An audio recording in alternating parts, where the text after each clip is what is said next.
Так, бүгін біз не көрсетеміз, не таныстырамыз? Саулет Груп, алға қарай қозғалыс. Саулет Груп, алға қарай қозғалыс. Саулет Груп, алға қарай қозғалыс. Қағаздан нақты өмірге. Бізде қозблокқа байланысты. қозблокқа қатысты біраз жұмыстарды біз көрсетпедік. Иә. Ішіндегі техпомещение бар. Біздің композитный, яғни аликабондтың астыңғы конструкциясымен бетті қаптау жұмыстарының бір беті басталды. Терезелер қойылды. Одан кейін алдындағы парадный лестница құйылып жатыр. Парадный лестницаның өзі бізде сұлулық жағынан өзгешелеу болып тұр, үйдің стиліне байланысты. Онда қазір бізде қалыптары қойылып жатыр, иә? Апалқысы дайындалып жатыр. Оны да толықтырамыз. Қосымша мына жерге біз бір яманы қазып қойдық. Бұл бізге автополивтің ямасы. Автополивтің ямасы. Бұл жерге бізде автополив бочкасы тұрады. Және біз не үшін үлкен қылып жасадық? Бұл жерде тапсырыс беруші келесі жылы скважина қазам деді. Соған осы автополивтің бочкасының жанынан, яғни скважинаның трубасы түседі. Яғни біз бочкадан бөлек 1 метр запасқа қалдырып істеп кеттік. Ол 1 метр расстояние бізге обслуживанияға керек болады, ертең ішіне қызмет көрсетуге. Одан кейін жаңағыдегі бізге керек скважинаның трубасы соның ішінде қалып кетуі насос, яғни жердің бетінде көрініп тұрмайды. Ол деген сөз, жаңа скважина бізде питьевой, яғни ішуге жарамды су где-то бір 80-90-100 метрден шығатын болса, оны да лабораториялық зерттеулерден кейін барып шешім қабылданады. Ол әжептәуір шығынды талап ететін дүние болғаннан кейін бізде қазір бірінші этапта үйдің құрылысын аяқтау болып тұр. Сол себепті тапсырыс берушінің де қаражатын ескере отырып, кейін жасала береді ғой деп салғырт қарамай, сол нәрсені сразу ақылдасып, именно скважина қазатын мамандарды объекттің басына шақыртып, қанша метр тастап кету керек екенін талқылап, орны белгіленді бізде. Сантехник жұмыстарына да байланысты біз оған қатысты трубаларды бәрін тастап кеттік. Ескеріліп кетті ол. Жақсы. Мұнда толықтырып жалғастырамыз ба ары қарай? Қозблок жаққа қарап бір таныстырып өтейік, кеттік.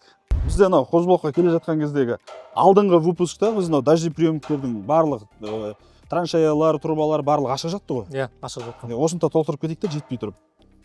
Біз болдық, айтып кетейік. Мына жерде көріп тұрсаңыздар, яғни біздің бетонымыздың бетінен, стяжкамыздың бетінен 5-6 сантиметр дождеприемниктің беті биік болып тұр.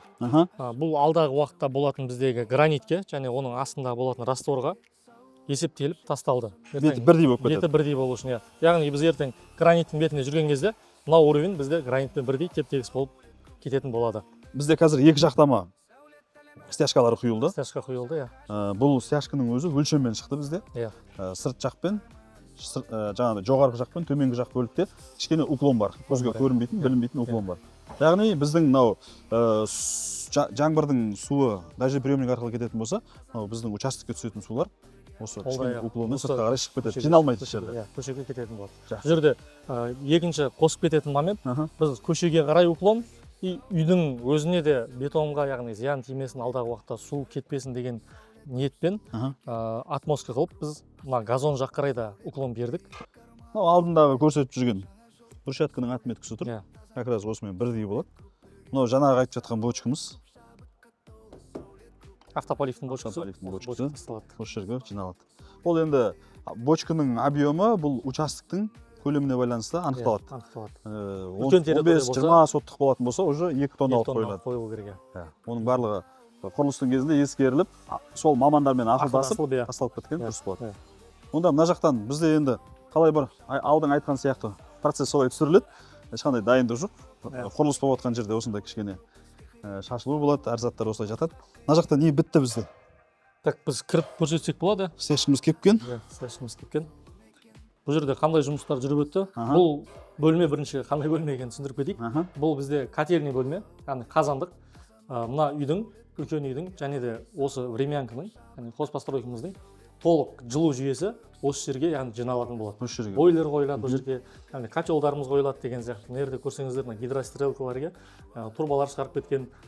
Бұның астына да бір толықтау айтып кетейік.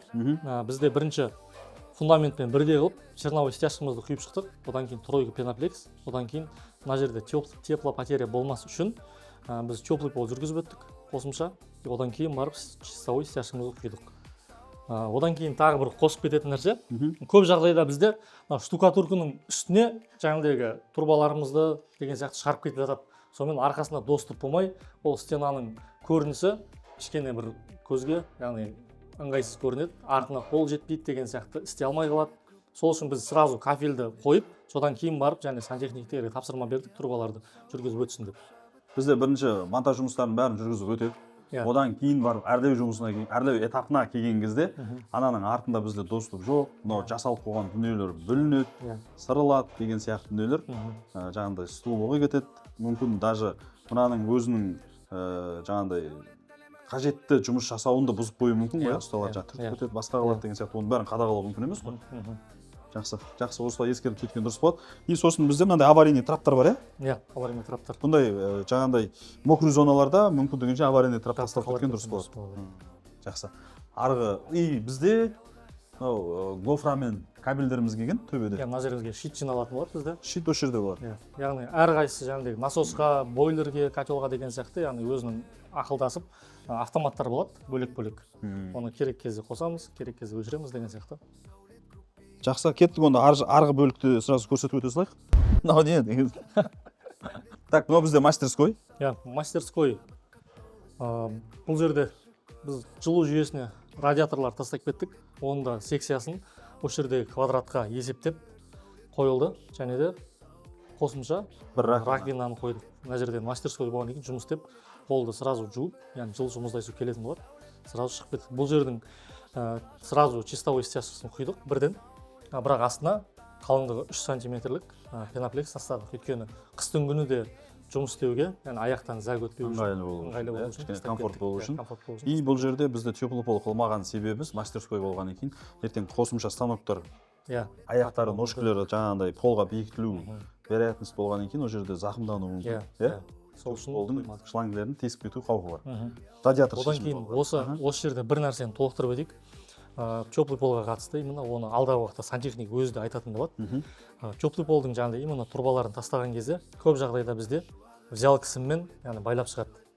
Взял қысыммен байлайды. Ол взял қысым бірнеше жылдардан кейін, яғни жаңағыдай турбаның давлениесі болады, не болады, қажалып зақым келтіруі мүмкін турбаларға. Сол үшін оған өзінің пластикалық арнайы хомуттары болады, сонымен қатырған дұрыс болады. Что біздің турбаларымызға зақым келмес үшін. Ол алдағы уақытта тағы да қосымша шығын болады. Ол алдағы уақытта қосымша шығын болады. Мысалға сіз үйіңізді толық бітіріп қойдыңыз, жаңағыдай паркетіңіз төседіңіз, кафеліңіз болды деген сияқты. Федерста бір жерден утечка кетеді. Ол жерді табу үшін арнайы мамандар келеді, оған қосымша ақша болады деген сияқты. Барлығын ашасың. Ол былайша айтқан кезде адамға да бір неприятный болады да. Жақсы ескеріп кету керек. Но бізде даланың әжетханасы. Даланың әжетханасында бізде 2 очко болады. 2 очко болады. Қандай? Былай айтқанда напольный унитаз, екіншісі кәдімгі обычный. Ол деген сөз жаңағындай енді кез келген үйде үлкен кісілер бар, басқалары бар. Ол қайсысына ыңғайлы? Бұл деген сөз бұл жерде екі адам отырады деген сөз емес. Қайсысы ыңғайлы, соған байланысты екеуін де қарастырып кеттік. Мысалға, енді кейбір кісілер болады, іштегі әжетханаға байлап қойсаң да отпайтын кісілер болады, дұрыс па? Ол кісілер үшін даланың әжетханасы ыңғайлы болады. Сол себепті даланың әжетханасында комфортын сразу ойластырып кеттік. Бұл жерде де теплый пол бар, бұл жерде де жылы су бар бізге қол жуғанға. Бұл жерде 2 вариантта бізде аварийный трап та бар, 2 унитаз бар, ортада гигиенический душымыз бар деген сияқты. Мынау әжетхана ғой деп салғырт қарамай, бұның өзінде детально даже ертең біткен кезде көрсетеміз. Мына жерде отырған адам оңай тұру үшін, ыңғайлы тұру үшін, мына жерде кәдімгі темірі болады былай. Ручкасы болады. Отырған кезде үлкен кісілердің отырып тұрғаны ыңғайлы болу үшін. Бұл деген сөз бізде өзі туристический бағыттан қарайтын болсаң да кез келген сұлу табиғат басқа жаққа барсаң да әжетхана проблема ғой негізі. Сол сияқты әжетхана проблемасы бұл қандай деңгейде болса да көп жерде еленбей қала береді да. Бұл еленбей қалатын нәрсе емес, ол керек кезінде өте маңызды дүние болғаннан кейін оны да сразу ескеріп кету керек. Тұрып беретін нәрсе. Кеттік ары қарай. Мынау стяжкаға қатысты біз қосып кете салайық. Жаңағыдай айту естен шығып тұр. Біз стяжканың бұл жерде де ең бірінші біз основаниясын дайындап алдық.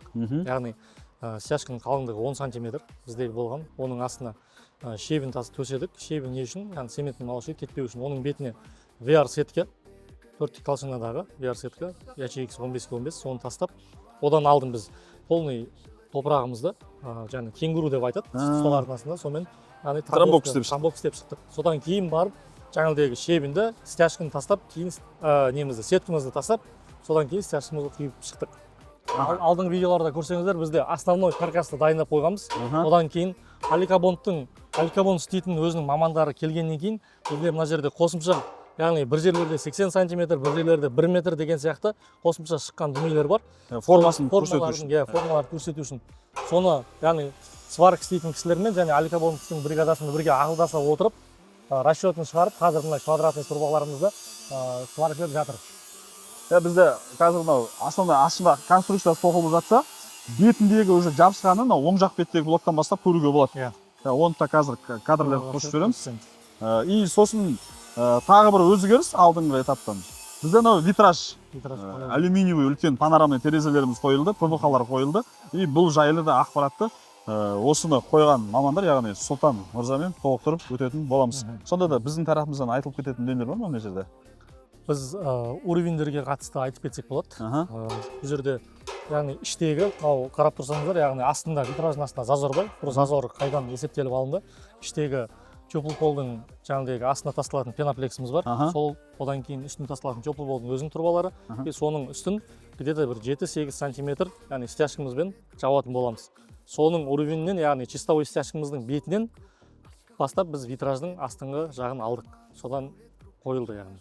Мына жерде бізде мынау көрініп тұр, стеклосы қойылмаған екен, ана іш жақтағы лестницамыз дизайн бойынша шыққан лестницамызды жасаған мамандарымыз, ол кісіге де толық тоқталатын боламыз. И сол кісілердің тағы бір қиындау формасы мынау біздің парадный лестницамыз болып тұр. Мынау баспалдақты жасап жатыр. Өйткені дизайн бойынша бұл стандартный емес, формасы 15-ке 30 емес, біріншіден табаны 60 болып тұр. И одан кейін алдында шыққан бөліктері де хаотично орналасқан. Бұл да жаңағыдай өзінің стиліне, фасадқа байланысты формасы солай Сәулет групп компаниясының архитекторларының шешімімен қабылданған. Керемет. Біз жаңағыдегі автополифтің бочкасына арналған яманы қазғаннан кейін біз ол топырақты сыртқа шығармай, өзіміздің территорияға, яғни мына корпустар, мына жақтың бізде әлі уровені төменде жатыр, мына жақты уже биіктетіп жатырмыз. Содан шыққан топырақты біз навестің астына, және де мына жердегі болатын стяжкамыздың бұршатымыздың астына төсетіп жатырмыз. Бұл не үшін айтылып жатыр? Көп объектілерде, яғни мына жерлеріміз сай екен, біз болды толтыра берейік деп, сыртқы жұмыстары, болмаса қазу жұмыстары бітпей жатып, не істейді? Адамдар сырттан топырақ алдырып жатады. Сонымен мынау қазған топырақ артық болып, оны қайтадан сыртқа шығарып деген сияқты сондай бір қосымша шығындарға барып жатады. Сол үшін территориядағы жерге қатысты, қазуға қатысты жұмыстардың барлығын бітіргеннен кейін өзіңізге керекті топырақты ғана сырттан алдырып қолданған дұрыс болады. Бұл да бір кішкене көңіл бөліп, дұрыс қарайтын, серьезно қарайтын дүние. Өйткені біріншіден участоктың барлығын зайын қылып, есіктің алдында орын алмай топырақ толтырады. Кейін негізі көп қайталанатын нәрсе ол. Кейін оказывается бізде өзімізден шыққан топырақты жеткілікті екен деп, ананы қайтадан шығарып жатады. Ол деген сөз, каждый техниканың келіп кетуі ол қосымша қаражат. Жақсы. Эверест жобамыздың осы шығарылымы соңына жетті.